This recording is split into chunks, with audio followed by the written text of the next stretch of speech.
அண்ணா வணக்கண்ணா. வணக்கம் வணக்கம் தம்பி. அன்னைக்கு கடவுள் இருக்காரா இல்லையான்னு கேட்டோம். இருக்காருன்னு சொன்னீங்க. எந்த வழிகளை பின்பற்றினாக்க கடவுளை வந்து பார்க்கலாம்? எப்படி கடவுளை நாமல் பார்க்க வேண்டும் என்றால்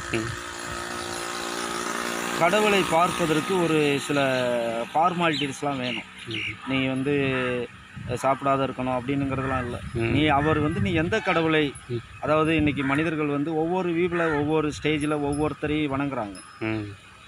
எனக்கு தெரிஞ்சு நீ எதை விரும்பி நீ லைக் பண்ணுறியோ அது உனக்கு கிடைக்கும்.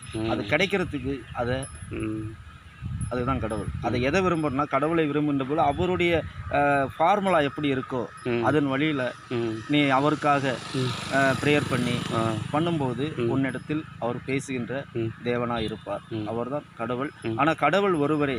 அந்த ஒருவர் தான் இன்றைக்கு பல்வேறு விதங்களிலே கொண்டாடப்படுகிறார்கள்.